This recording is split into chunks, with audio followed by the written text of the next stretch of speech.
Доброе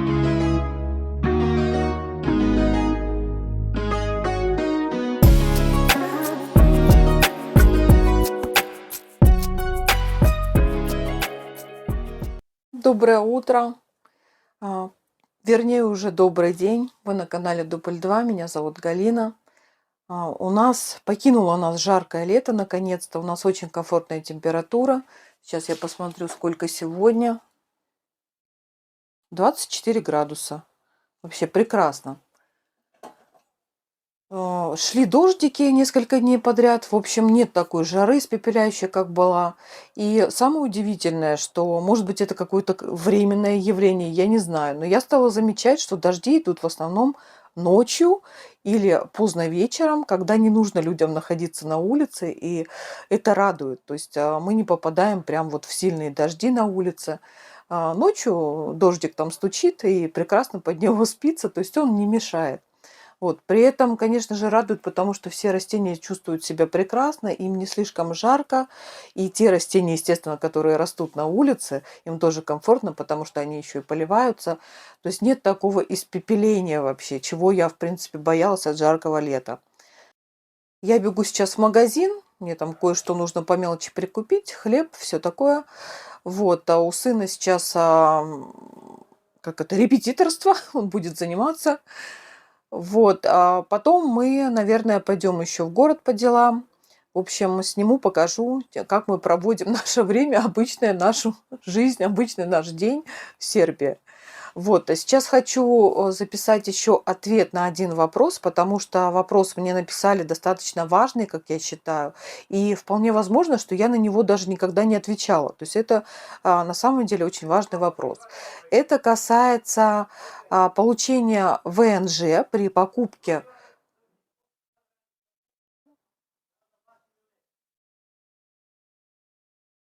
Я не знаю, слышно вам или нет, но это снова кричит соседка. У меня закрыты жалюзи, слава богу, я ее не вижу. Не знаю, что ей сейчас мешает. Может быть, мой голос, а может, она просто кричит на своего деда, потому что она на него тоже все время кричит. Ну, в общем, обстановочка здесь такая себе. Я все мечтаю о том периоде, когда мы наконец-то продадим квартиру, купим себе дом. Вот, но это не такие уж прям близкие планы. Ладно, вернемся к важному вопросу, о котором я сказала. Это касается оформления ВНЖ на членов семьи при покупке какой-либо недвижимости, то есть квартиры либо дома, то есть о процессе выделения доли для других членов семьи. Если вы приобрели квартиру, вот как мы приобрели квартиру, то мы сразу же у нотариуса сказали, что нам нужно, чтобы была доля у меня и доля у сына. Если бы, так как сын уже совершеннолетний, если бы мы не оформили нашу квартиру в долях, мы оформили 50 на 50, ну, и здесь не имеет значения, можно оформить в долях, там, например, мне 80, сыну 20 или наоборот, то есть это не имеет значения, какая доля. Мы оформили 50 на 50. И это обязательное условие для того, чтобы потом у него было тоже основание, покупка недвижимости, на которой уже он будет получать ВНЖ. Если бы он был несовершеннолетний, тогда это делать не нужно.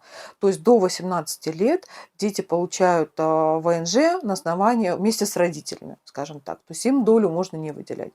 Но если это дети старше 18 лет, то обязательно условие при покупке недвижимости, чтобы у них тоже была доля.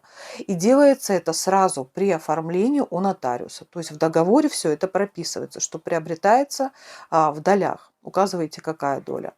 Вот. И задали такой вопрос.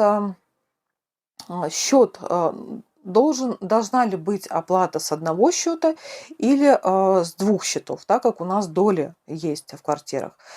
Нет, вот в данном случае оплата должна быть с одного счета. То есть указывается в договоре счет, с которого переводится, и это не имеет значения, чьи это деньги, сына или мои. То есть просто один счет, с которого происходит оплата. А вот оформление у нотариуса в договоре обязательно должно быть прописано, что доля вашим детям старше 18 лет и доля родителям. Сколько можно кричать? Мы постоянно слышим эти вопли. Все, я побежала в магазин. Мы решили ежевику нашу перенести сюда себе под окно, под террасу. И вот так вот ее привязать. Потому что она уже слишком длинную такую дала лозу. Кстати, у нее есть ягодки, но зеленые. И одну смородину, вот эту красную, я тоже решила сюда переставить, потому что возле подъезда ей очень некомфортно, очень жарко.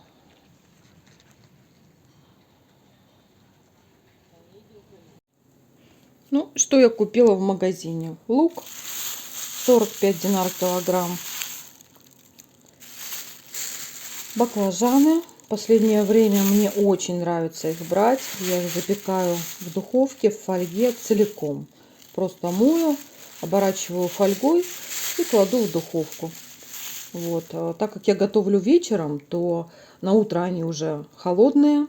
Я их просто разрезаю пополам, кладу в тарелочки и в микроволновку ставлю, подогреваю. Вот. И такой у меня получается завтрак. То есть вот так вот разрезала вдоль пополам, погрела, чуть-чуть присолила. И ложечкой, мякоть там очень мягкая получается, вкусная. В общем, как-то я так стала завтракать, и мне это очень понравилось. Теперь я их беру часто. 150 динар сейчас они стоят за килограмм. И персики взяла. Взяла тоже их в магазине по 150 динар, потому что они мне понравились внешне, и они мягенькие. Должны быть сладкие и вкусные. На рынке мы брали дешевле, по 100 динар, но они были жестковаты, невкусные. Мне не понравились они. Ну и пачечку печенья вот такое. Иногда берем вместо сладкого.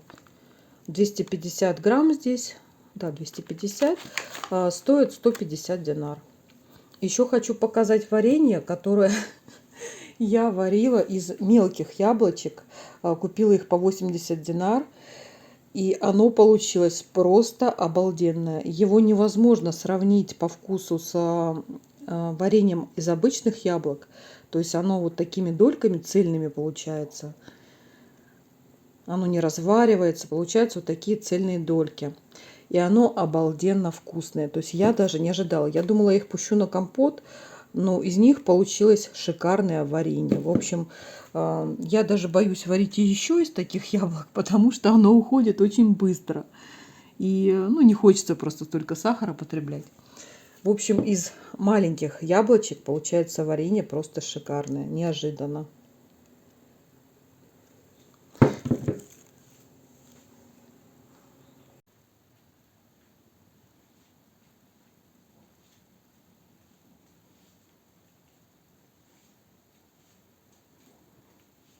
Вот моя красотка Глоксиня.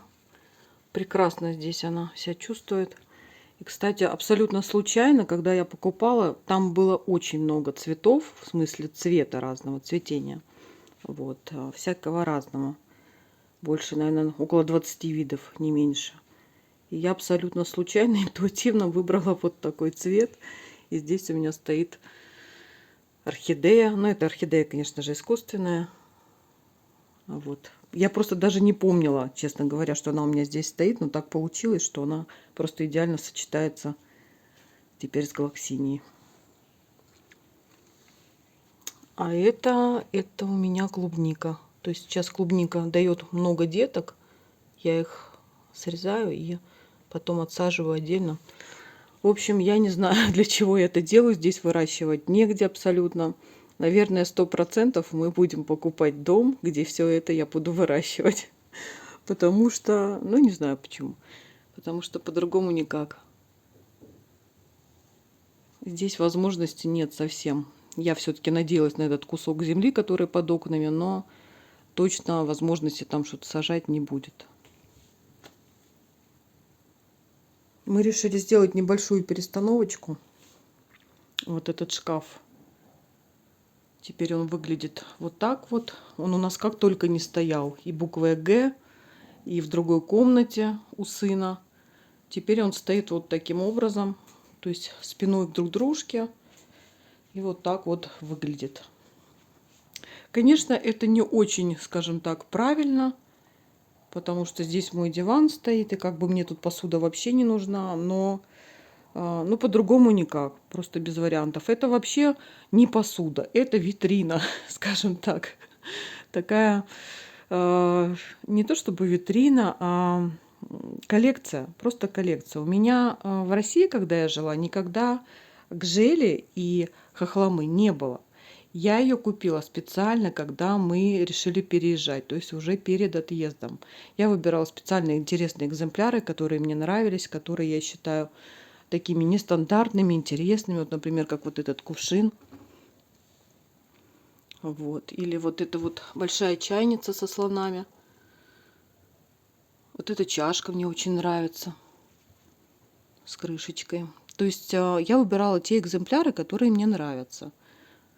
Специально для того, чтобы их увезти в Сербию. Для того, чтобы приобрести эти изделия на память. Потому что я прекрасно понимала, что здесь я их не куплю. То есть это такая память о русских ремеслах. Хохлома, гжель. Существует много. Училась на преподавателя по рисованию и декоративно-прикладному искусству, то мы изучали все эти ремесла, которые в России были развиты. Ну и сейчас частично работают, но уже, конечно, не так, как раньше. Вот. И мне все это хотелось сохранить на память. Именно не знания, а именно сами изделия. Поэтому, не обладая ни одним изделием, когда я жила в России, вот гжели или хохломы, перед отъездом я купила вот так вот много. Я помню, когда мы только купили, вернее, не купили, а уже переехали сюда жить, я сняла такой ролик, какую квартиру мы приобрели. И показала нашу квартиру. И какой-то человек, какая-то женщина написала, что, боже мой, вы же художник, как вам не стыдно? У вас столько хлама в квартире. То есть она имела в виду конкретно вот этот стеллаж, в котором выставлена гжель, хохлома. Вот, и, конечно, сначала я так вроде бы неприятно стало, потом думаю, ну, если человек, я же не знаю ее истории, если она живет в России, то это такая, скажем, ну, пощечина ей, а не мне, потому что называть ремесла, которые исконно русские, ручные изделия, которыми известна вся Россия, вообще на весь мир, называть хламом, ну, еще раз повторю, это пощечина не мне, а этой женщине. Вот. Если она живет в другой стране и относится с негативом к России, ну, это тоже ее проблемы, то есть никак не мои. Поэтому сначала стало неприятно, а потом я думаю, ну, это не моя проблема, женщина, а ваша. Так что так. Мне, как художнику, такие предметы дороги. Еще раз повторюсь, я ими не пользовалась в обиходе, я их приобрела специально для того, чтобы они у меня были как примеры исконно русских таких вот ремесел. Также у меня есть еще подносы Жестова. По-моему, 3 подноса у меня.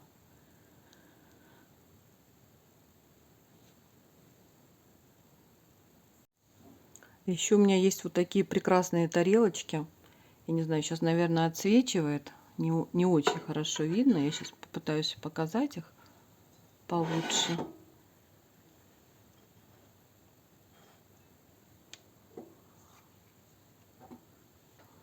Это не я расписывала, это не мои тарелки. Это ручная роспись.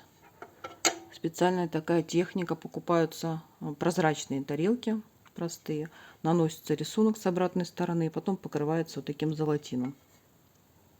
То есть оно не обдирается, потому что оно нанесено с той стороны. С той стороны оно закрыто золотином, изображение, а с этой стороны стекло. То есть достаточно хорошо защищено. Вот. Мне очень нравятся эти тарелочки. У меня их порядка 7 штук. И я их тоже купила перед отъездом в Сербию. Вот. Тарелочки я купила на Авито у одной художницы, которая живет в Москве. Вот. Я увидела ее работы, мне они очень понравились. И я решила у нее заказать. Сначала там 1 или 2, не помню, потом еще. В общем, она рисовала либо на заказ, если вам понравилось какое-то изображение, она могла нарисовать с него. Либо какие-то свои варианты предлагала. И я заказала у нее сначала, по-моему, вот эту тарелочку. Но она ошиблась. В общем, даже так случайно получилось, что она ошиблась и прислала мне не эту тарелку, а прислала вот эту, которая была нарисована для другого заказчика. И когда она пришла, она мне тоже очень понравилась. И я сказала, можно я ее не буду возвращать. Я ее у вас не заказывала, но я хочу ее очень себе оставить. Она мне очень нравится. И она сказала, да, хорошо, я нарисую заказчику своему еще одну такую тарелочку. Ну и мне потом она тоже прислала еще вот эту. Вот. А вот это вот третий вариант, вот такой вот домик с сиренью.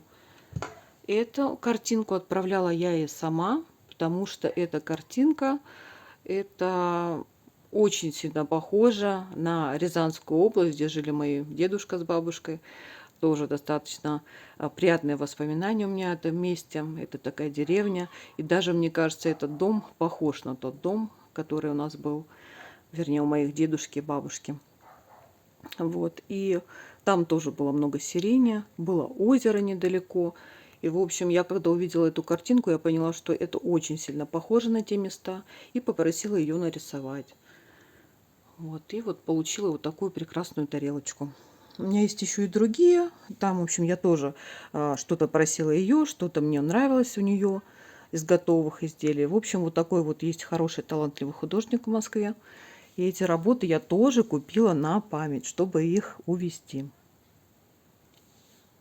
Сегодня буду дописывать одну из своих работ, на которой я остановилась. У меня такое бывает. И какое-то время я не рисую. В общем, она у меня в виде подмалевка где-то уже находится, наверное, недели 3 точно.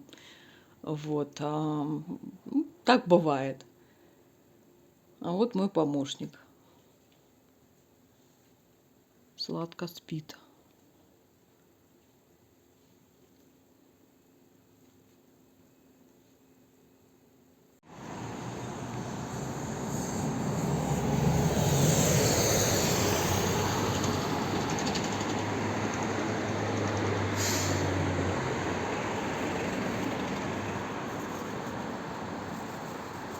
У нас сегодня немножко брызнул дождик такой. Легкий. И все. И солнышко светит с радугой вместе.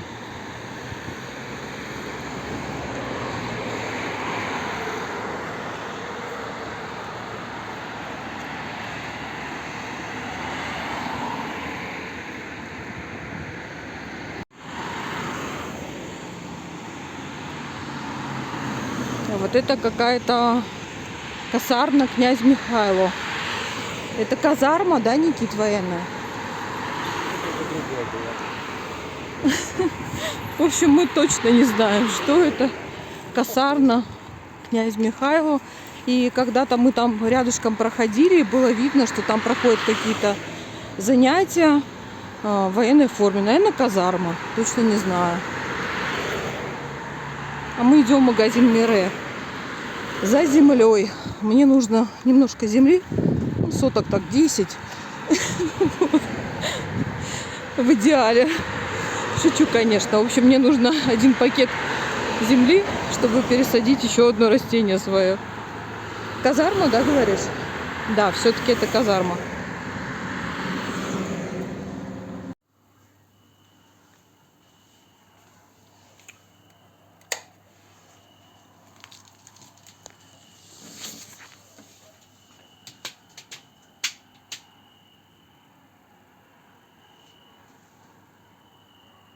У нас очень комфортная температура, несколько дней держится. Сейчас я посмотрю на градуснике сколько.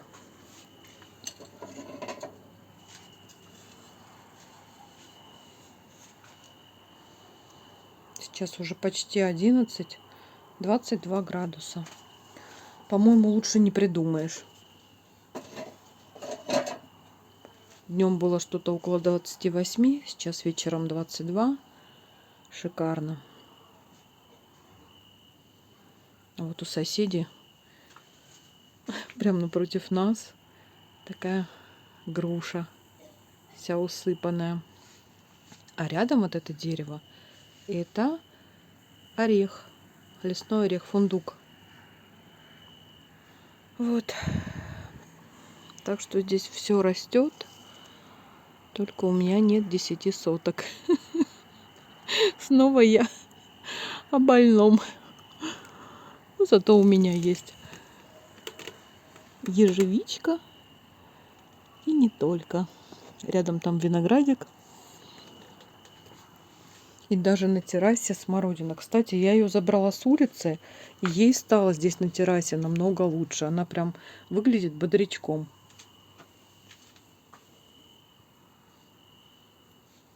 Мало того, у меня здесь клубника еще отцвела по второму кругу. Вот. Просто чудеса. Ладно, пойдем пить чай с ромашкой.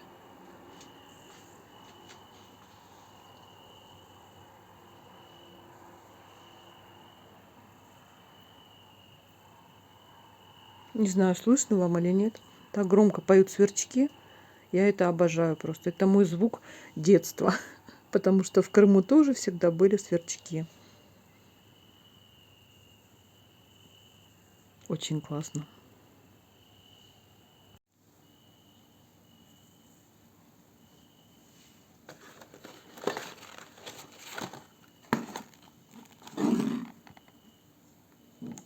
Камилица. Это ромашка. По рисунку и так понятно. Сейчас уже поздно. Я хочу попить чай с ромашкой.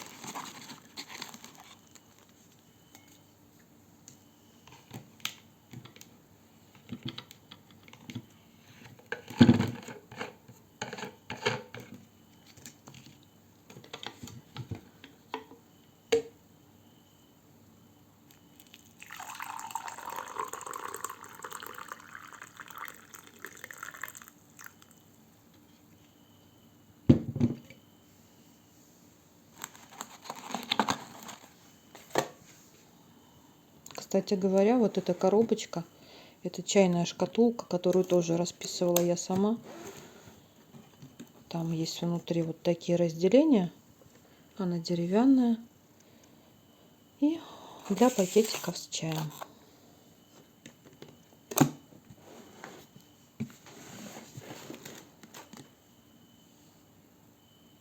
Всем привет еще раз. Доброй ночи.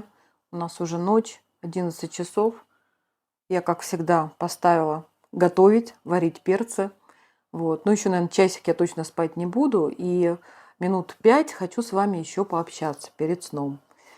Хочу поговорить про очередные санкции, которые называются 21-м пакетом, которые вступили в силу 23, кажется, июля. Вот. И так как мне задавались вопросы по этому поводу, я поняла, что людей это интересует, и решила записать. Не просто написать, ответить на YouTube-канале, а записать, чтобы как бы озвучить всем. Как-то на нас они сказались или нет, потому что там достаточно серьезные санкции были введены.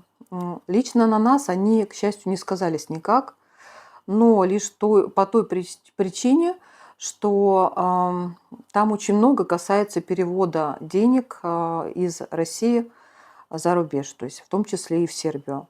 Банковской системы очень много касается. И только по той причине, что мы уже все это сделали в свое время, чуть раньше успели, вот, нас это уже не касается. Нам выводить уже нечего. Все, что у нас там было, мы забрали. Вот. Главное, что жалко, что больше не работает система Корона. Это был очень удобный вариант. Мы им тоже пользовались, тоже переводили через Корону деньги. Вот. Я даже не знаю, ну да, работает сейчас еще Юнистрим, но здесь есть две больших разницы. Я объясню сейчас, чем они отличаются. Вроде бы Корона, Юнистрим, и там перевод, но мы перевели Короной, деньги переводили часть какую-то год назад. И когда мы пришли в банк, мы являемся клиентами Альта-банка в Сербии, то нас спросили, какую систему вы переводили, Корона или Юнистрим. Мы сказали, что короной. Тогда они попросили нас предоставить вот эти вот листочки, когда вы здесь уже, когда ваш перевод пришел в Сербию, вы идете снимать здесь деньги, то вам выдают такой листочек о том, что по такой-то системе прошли эти деньги через там такие-то банки, может быть, через один банк, и может быть, через несколько.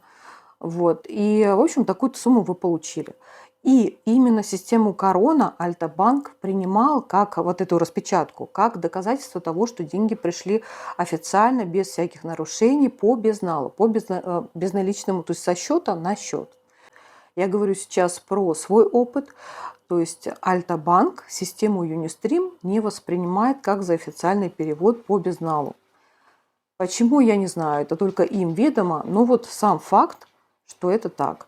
То есть очень жалко теперь, что корона не работает. Мне кажется, конечно же, возможно, появятся какие-то пути, что-то они там придумают и наладят, но пока, конечно, это очень большой минус для людей, которые работали, например, на удаленке на Россию. Мы не работаем на удаленке на Россию, поэтому нас это, конечно же, никак не затронуло. И, как я уже сказала, все, что нам нужно было перевести, мы перевезли, у нас в России не осталось ничего. Вот, поэтому нас это не коснулось. И еще это касалось, эти санкции касались институтов, в том числе Бауманки.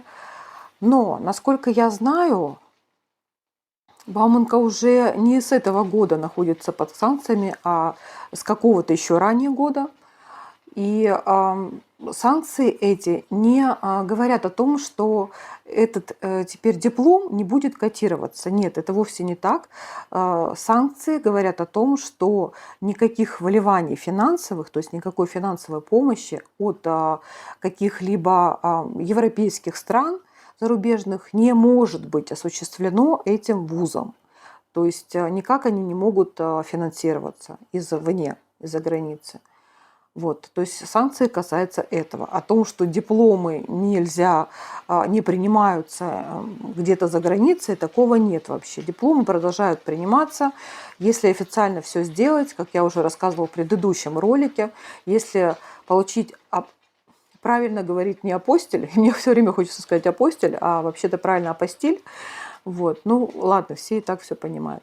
В общем, если поставить на диплом апостиль, в России, сделать перевод в той стране, в которую вы планируете переехать, заверить нотариально, то этот диплом, несмотря на то, что он там под санкциями, он будет котироваться. То есть здесь нет никаких проблем именно в плане дальнейшего обустройства здесь, устройства на работу для молодых людей, которые получили образование в России вот в этих институтах. Это касается, как я уже сказала, финансирования извне, то есть из-за границы этим вузом. И, кстати, раз уж вспомнила я про предыдущий ролик, где я рассказывала об апостилях, то хочу еще сказать то, что я, в принципе, забыла сказать в прошлом ролике. Если вы будете апостилировать свидетельство о рождении, люди примерно моего возраста, то есть свидетельство о рождении у вас старого образца, как у меня, такие маленькие книжечки, я вставлю, как оно выглядит, все сразу поймут, что это за свидетельство о рождении, где написано СССР, зеленая такая книжечка. Так вот, такие свидетельства о рождении апостилировать не будут. То есть для этого нужно сначала заменить это свидетельство о рождении старого образца на новое. Это можно сделать на госуслугах. То есть вы подаете заявку, получаете новое свидетельство о рождении, вот это вот на А4 современное, как сейчас, и только после этого отдаете его апостилировать в России. Потому что старого образца не принимают апостилировать. Вот у меня тоже старое свидетельство, и мне нужно его сначала заменить. Вот, вроде бы все, что хотела сказать, сказала. Пьем чай и ложимся спать. Чай с ромашкой. Надеюсь, что спаться мне будет хорошо. И утром я проснусь в красивом виде, не в таком. Всем пока.